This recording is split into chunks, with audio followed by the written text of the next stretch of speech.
The Nigerian Labour Congress is not backing down on its May 31 deadline to the federal government over the new minimum wage. Of course, as you've been seeing online, the labor unions comprising of the Nigerian Labour Congress and the Trade Union Congress, TUC, walked out of the last wage negotiations they have with the government, and they were angered by the proposal of 48,000 naira by the government as the new national minimum wage.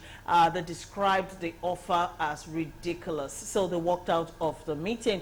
Now today we hear Labour is threatening again to go on strike, actually to shut down the country if by May 31st the new minimum wage has not been assented to by the federal government. Of course, you know, Labour is proposing 615,000 naira as Nigeria's new minimum wage, which the federal government says is not possible. It's not feasible at the moment. After the 48,000 naira proposal, there's been another 100,000 proposal as the new minimum wage. And organized labor have come out to explain to the government why 100,000 as the new minimum wage cannot do anything. Now, let me quote, reading from, a member of the NLC delegation. He said, and I quote, "I don't think 100,000 is a kind of thing we want because it's far below expectation. We will accept something that can at least keep somebody alive. I don't think 100,000 naira will keep a worker alive in this country.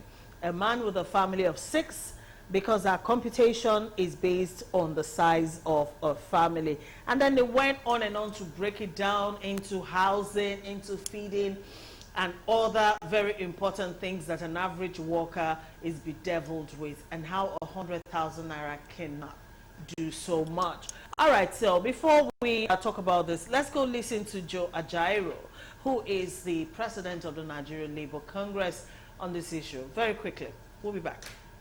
All right, so that's Joe Ajaero, NLC president. According to the Labour leaders, they handed down the ultimatum ahead of today. As we speak, there's a tripartite committee negotiation on this new minimum wage issue, all right, which is ongoing. Well, Labour has promised to attend today's meeting, but they are saying if government doesn't prioritize the issue of this new minimum wage, then there might be industrial action by next week, Friday. That's what Labour is saying. Now, Mazi, according to Joe Ajaero, all right, no proper insurance, no housing, no transportation reward for an average Nigerian worker, unless and until this is done by the federal government. They are not backing down on this issue. Do you think the Labour is on a futile mission? I have a problem with Labour because all along it's like they've lost the credibility that's supposed to be there.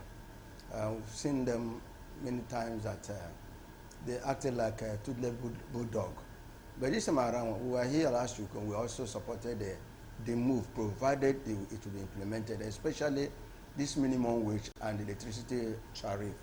So now, the government proposing 100,000 naira. My question is this: what is 100,000 naira going to do an average worker? Where room and parlor goes between 450 and 600,000 per annum. Then you talk about transportation, you talk about feeding, you talk about every other thing. The 100,000 is not even enough to take the worker from his house to work for 30 days. How much is a bag of rice? How much a pint of garin? I learned this from, I asked yesterday, they say it's now between 3,800 and 4,000 naira, ordinary pint of garin. So what is 100,000 naira going to do for an average worker? But to me, I've always advocated that what we should go for is living wage. The economy is not working. The inflation rate is about 33 point something. About 34. That's 34%. Right. So we should be, even though it is 200, the inflation will eat off. So the Nigeria should make sure that the economy works. The naira has value.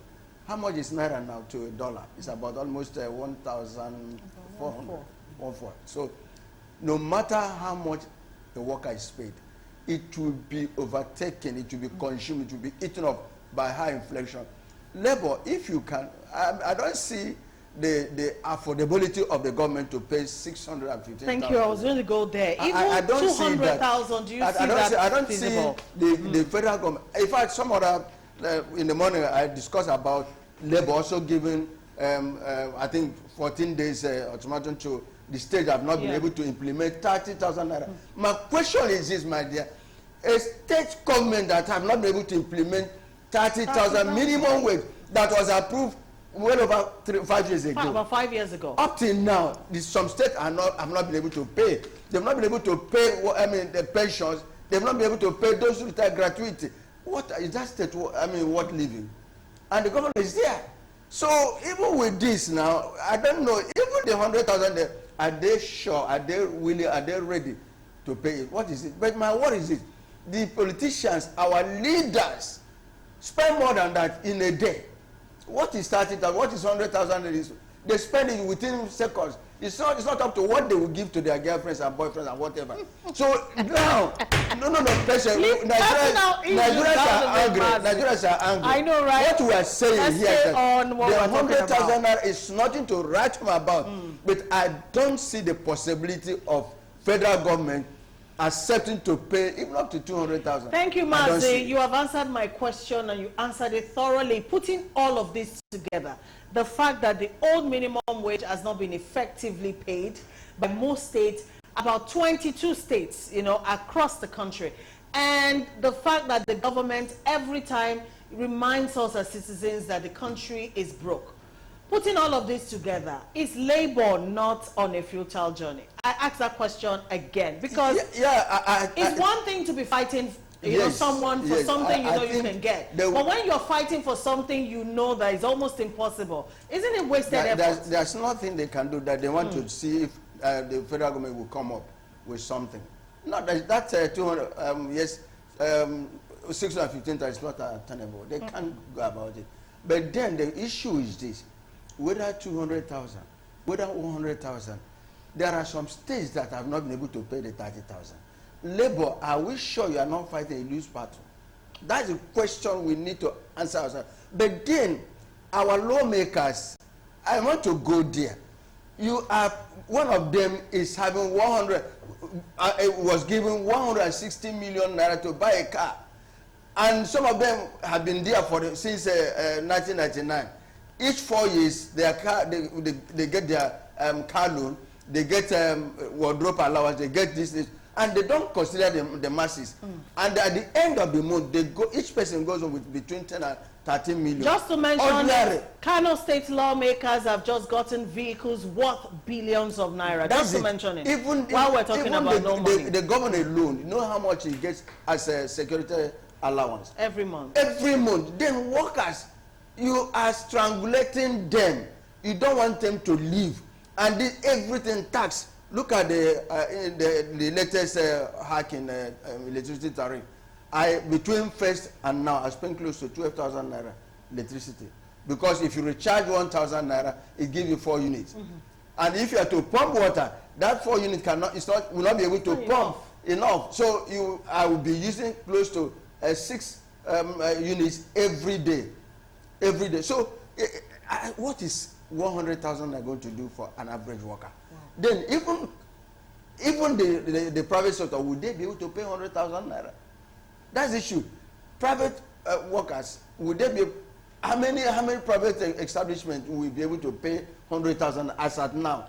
With everything, look at the cost of running whatever, the overhead cost, diesel is not there. Some even come and shutting down, some are even laying some of their staff off. Then you are not asking them to pay 100,000 where the economy is in shambles, where the inflation has eaten. I mean, we need total overhauling of this situation, total overhauling of this country. Something is wrong. Otherwise, how can we be in water and we are suffering from soap in our eyes? How can we live in place and we are hungry? How can it be that we are people who are producing this giant of Africa? Nothing. We are supposed to be the giant of Africa. Now we are the headquarters of poverty in the world. Nigeria is among the poorest countries in the world. So then our leaders are not careful. Our leaders don't, it doesn't concern them. Then I think something needs to be done. Labor, if you will agree with me, go for a living wage, not this minimum wage. It cannot take us anywhere. All right, I'll come back with you breaking it down for us, Mazi, the difference between the minimum wage and the living wage so that people have better understanding. But I'm getting some feedbacks. Regina from Jos is reacting to the pastor's story. Says, good afternoon, The Buzz. Good morning. Some pastors are now using churches to get money by force. To me, giving should come from the mind. Thank you, Regina. Another reaction to the pastor's story. Dr. Larry Moore says the pastor is a scammer. All right, this other one says, no nation can wage war against Israel and go freely. Okay, are you talking about Iran? Okay, I think you're talking about Iran. Okay. Okay. All right. Okay. Well, let's break it down. They want to drag us to where we are not going. I'm not going to be so we're not going there. Let's break it down. Yes. You know, what is the critical difference between, you know, a minimum wage and a living wage? Minimum wage is what an employer can pay, the minimum. While living wage Can't pay below. yes, below can't that. pay Yeah. below. While the living wage is something that can take workers from the first day of the month to the end of So the the month. next paycheck. From Yes, paycheck the to paycheck. worker, you see, when there was an interview I attended sometime 1980 something, they asked me, what is the good condition of service? Yes, condition of service. And I did answer that a well condition of service is not necessarily when a staff is being paid high. It's a situation where a staff will wake up in the morning, he remembers he's going somewhere, he's happy going to work. So that is that. When a worker is paid salary, or in those days now, in those days, how much, I started work in 1970, 75, 76, how much then? 96 naira, as a school, 96 naira. And when I was in the bank, I was earning 525 naira, the 525 naira. My first No car, kidding. yes, my first car in 1983, I bought it 4,000 chassis. So what do I say? By then, if you go to a shop with 20 naira, how much is it? You'll be able to make a lot of purchases and come back. And still you'll be happy going to work the following day. But today, some people wake up in the morning and they sigh. You see, I remember when my late wife was there. In the morning, you say, she will not be asking, please help me for my transport. It's not supposed to be so. A worker is supposed to be, at the end of the month, he's paid his or salary. They'll be able to say, this is my transport, this is it, and she or he will still have reserve, make service. But today, Nigerians are not making any service. But my worry is this, the same people you are fighting for, the same people that when you call them to vote again. All right, so as it is, Labour, and that's the NLC and the TUC together, they are threatening on embarking on a massive protest if the federal government fails to conclude on what Nigeria's new minimum wage will be come the 31st of May. Okay, so it's a pressing issue, and like I mentioned earlier, today there is a tripartite negotiation meeting for the implementation of this new minimum wage. So we pray and we hope it doesn't end the way it ended last week when Labour walked out of the meeting. We hope they will come to an agreement. It's still a developing story. We'll bring you updates as events unfold much later in the week.